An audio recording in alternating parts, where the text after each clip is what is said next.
오늘을 만나는 시간 나우 함께하고 계십니다. 이번에는 국제뉴스 속에 등장하는 인물을 전격 해부해보는 시간이죠. 뉴스를 움직이는 인물 후.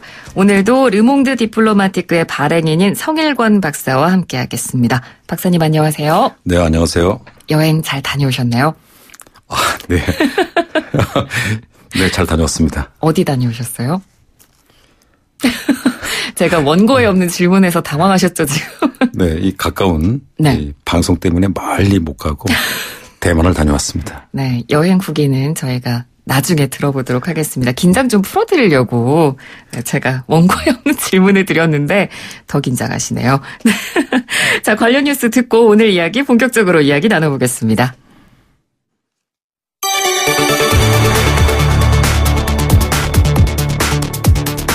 필리핀이 곧 선거의 계절을 맞이합니다. 상하원 의원을 비롯한 지방자치단체장까지 총 18,000여 명의 공직자를 선출하는 총선이 다음 달 치러지는데요.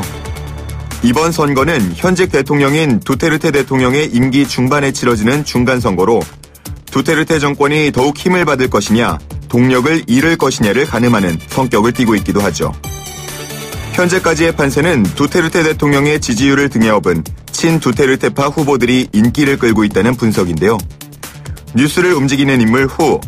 오늘 우리가 주목해볼 인물은 필리핀의 트럼프라 불리는 로드리고 두테 대통령입니다.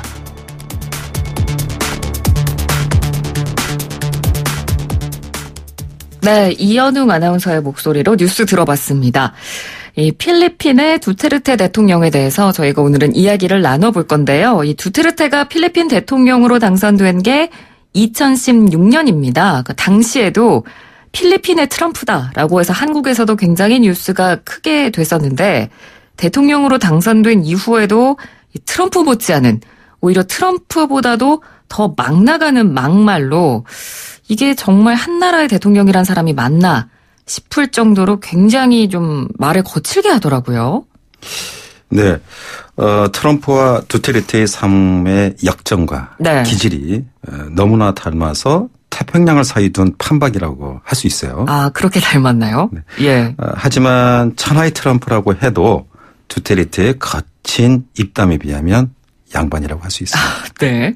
예를 들자면 어떤 게 있을까요? 예를 들자면 2015년 교황이 필리핀을 방문하자 당시 대통령 선거에 나선 두테르테는 교황으로 인해 길이 막힌다며 매춘부의 자식이라고 욕설을 퍼붓고 집으로 돌아가라고 말하기도 했고요. 네. 물론 그때 필리핀 정부가 교황 경호비용으로만 어마어마하게 돈을 썼다고 해요. 네. 전경 37,000명 또 암살 대비 저격수 수백 명 이렇게 배치하느라고 몇 년치 예산을 썼다고 해요. 그래서 아마 좀 화가 난 것 같아요. 네. 또 하나는 또 얼마 전에 괴한들하게 살해된 외국인 여자 선교사에 대해서도 여자가 너무 아름답다. 내가 먼저 했어야 된다. 이런 식의 망언을 하는 바람에 호주 미국 대사가 아주 공식적으로 또 비판을 하고 또 이러다 보니까 또 그는 또 입 다물라 외교 단절까지 경고를 하고 또 얼마 전에는 세부섬에서 연설하던 도중에 디바오시에서 성폭행 사건이 너무 많이 난다. 그 이유는 아름다운 여성이 많아서 그렇다. 이러면 되겠습니까? 네. 또 한편으로는 또 오바마 대통령이 그 전에 미국 대통령이죠. 이제 그의 그런 폭압 정치를 지적하니까 오바마 대통령에게 개 뭐뭐라고 땡땡 네. 칭하기도 했고요. 이게 두테르테의 막말을 이렇게 들자면 하루 종일 말해도 부족하들 합니다. 그러니까 저희가 방송에서 소개하기가 불가능한 단어의 말들을 워낙 많이 하기 때문에 저희가 좀 소개하기가 민망해서 막말을 다 소개를 못 하는데요. 네. 이렇게만 보면 어떻게 이런 사람이 한 나라의 대통령이 될 수 있을까 굉장히 의구심이 드는데 그런데 신기한 게요. 대선 자체에서도 압승을 했고 이후 지지율도 지금 90%를 넘기고 있는 상황입니다. 이유가 뭘까요? 한 나라의 최고 지도자가 어떤 사람이 되느냐. 그것은 그 사회 경제적 환경이 중요한 작용을 한다고 생각을 해요. 네. 그러니까 지금의 필리핀 국민들은 두테르테의 막말을 심각하게 여기기보다는 아, 그런가요? 그가 내세운 공약과 정책들을 더 높이 평가하는 분위기예요. 네. 사실 2016년 대선 초반만 해도 두테르테는 그저 그런 군소 후보 가운데 한 명이었어요. 네. 근데 이제 두테르테가 바로 필리핀이 안고 있는 문제, 예를 들어서 뭐 상습적 마약 복용, 이 중독자만 해도 한 300만 명이 넘는다고 해요. 네. 부정부패, 각종 살인 사건, 해마다 이렇게 1만 5천 명 정도가 이렇게 살해당할 정도예요. 아. 이렇게 또 사망하기도 하고. 그런데 문제는 이와 관련된 뭐 마약 매매, 부패와 연루된 고위층 공직자가 많다는 거죠. 공직자까지 연루가 돼 있네요. 네네. 그래서 일반 서민들은 두테르테의 이런 비록 폭정이지만 이런 거에 대해서 환호하는 거예요. 그러니까 사정이 이러하니까 국민들은 두테르테에게 박수를 보낼 수밖에 없는 거죠. 그러니까 본인이 두테르테 대통령이 이렇게 공약을 했습니다. 범죄, 마약, 부패의 악순환을 반드시 뿌리 뽑겠다라고 공약을 했고 이 부분에 사활을 걸고 있습니다, 지금. 그래서 두테르테 대통령의 발언만 봐도 뭐 이 사람의 이 부분의 악순환을 뿌리 뽑겠다는 의지는 굉장히 강하다는 걸 알 수가 있습니다. 그러니까 이 관련된 발언도 굉장히 좀 극단적이라고 해야 될까요? 그렇게 표현을 많이 했더라고요. 그렇죠. 두테르테의 얘기를 들으면 대단히 어떤 쇼킹한 걸 느껴요. 네. 뭐 범죄자 10만 명을 죽여서 뭐 마닐라의 물고기 밥으로 만들겠다. 이러면서 취임 6개월 만에 그 범죄를 뿌리를 뽑겠다. 실제 그렇게 하고 있어요. 또 그렇게 해왔어요. 네. 그래서 경찰을 3,000명 늘리고 급여도 갑절로 올려주겠다. 또 경찰이나 군인이 마약상을 잡으면 포상금을 주겠다. 또 범죄자를 쏴라. 그러면 내가 포상하겠다. 사살해도 좋다. 이렇게 하다 보니까 두테르테 이 집권 이후에 필리핀에서 약 4,279명. 뭐 지금은 더 늘어났겠죠. 네. 이 마약 용의자들. 그러니까 용의자들이에요. 범죄자들이 아니라 용의자. 용의자들이 사살됐어요. 그래서 네. 인권 단체들은 사망자 수가 이 실제로는 이보다 더 3배 정도는 더 많을 거다라고 얘기를 해요. 네. 그래서 대통령이 이르면 어떡하나. 근데 이 문제는 지식인들은 그런 문제의식을 갖고 있는데 네. 일반 서민들이 환호한다는 거예요. 아, 이런 부분에 대해서. 네네, 그렇죠. 네. 이 또 두테르테 대통령의 전력을 살펴보면 그 필리핀의 다바오시라는 도시의 시장을 굉장히 오랫동안 했는데 그때 이력이 또 화려해서 그 부분에 대해서도 국민들이 좀 어느 정도 신뢰를 가지고 있는 것 같더라고요. 네. 이 다바오시라는 도시는 범죄의 온상이라고 불릴 만큼 치안이 안 좋은 도시예요.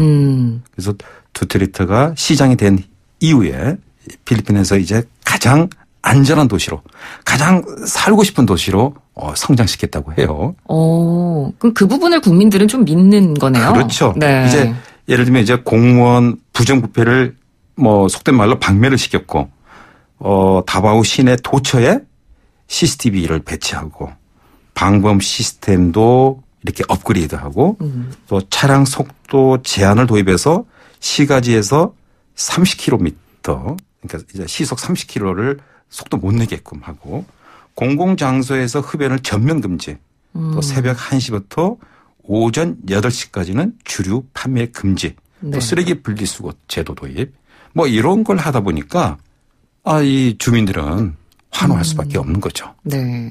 그러면 실제로 두테르테가 대통령이 된 다음에 필리핀의 어떤 뭐 범죄율이라든가 부정부패 척결이라든가 가장 지금 큰 문제로 대두되고 있는 마약 관련 문제들 지금 많이 해결이 됐나요? 가시적으로 봤을 때도? 그렇죠. 가시적으로.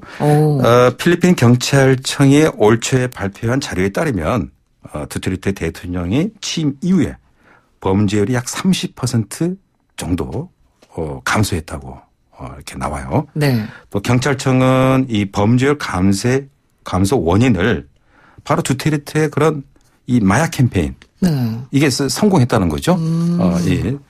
여기에 이제 가장 큰 원인이 있다.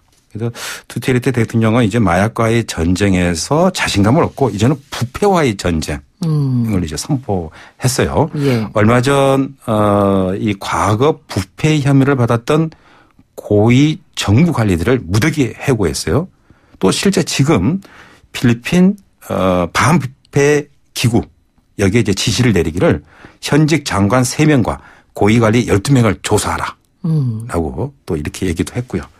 그러니까 이런 것들이 가시적으로 드러나기 때문에 당연히 이렇게 막말을 해도 박수를 치는 거죠. 아, 서민들의 입장에서는 막말 정도는 그래도 이 정도 성과를 보여주기 때문에 감안할 수 있다라고 서민들은 좀 필리핀 서민들은 생각을 하고 있는 것 같아요. 이 모든 정치인들에게 그래도 장단점, 양면성이 존재를 하겠습니다만 지금까지 이야기를 나눈 걸 보면 두테르테 대통령만큼 극명하게 이게 드러나는 지도자가 있을까 싶습니다. 지지율이 초반보다 좀 떨어졌다고는 하지만 그래도 지금도 여전히 높죠. 네, 그렇죠. 지금도 지지율이 거의 80% 정도 진짜 되는 높네요. 것 같아요. 유지하는 것 같아요. 그래서 그 지지율의 비결은 아무래도 친서민적, 대중적 이미지인 것 같아요. 네. 그래서 두테르테는 예를 들면 이제 공항에서 다른 승객들과 마찬가지로 몸수색. 우리 같은 경우는 이게 뭐야 하잖아요. 국회의원들. 그렇죠. 아, 감히 나한테. 근데 실제로 몸수색도 자원해서 또 검은색도 통과할 때도 VIP 대우를 전혀 받지 않은 이제 그런 태도. 또 대통령궁에서 밥을 먹을 때 일반 직원들과 함께 줄을 서서 밥 먹는 모습. 또 티셔츠를 입고 다닌다든지 권위나 품격을 보이는 이런 다른 지도자하고는 이렇게 차별화된 모습. 이런 것들이 엘리트 정치의 신물이 난 서민들에게 대단히 다가오는 네, 우리 그렇겠네요. 대통령이다라는 이제 그런 인식을 주는 거죠. 또 하나는 농담을 잘해요. 그래서 남녀노소 가리지 않고 두테르테가 연설을 하면 한 10번 정도는 낄낄거린다고 해요.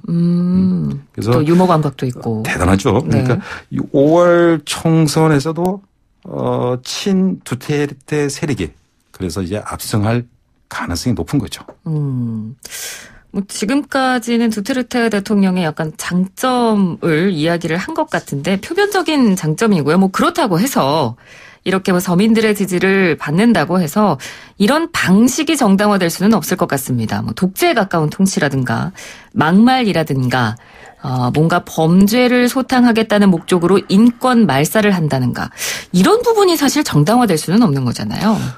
네, 당연하죠. 네. 두테르테의 이런 포갑 통치 방식에 대해서는 이제 국내외에서 이 지식인들이 많이 우려하고 있어요. 네.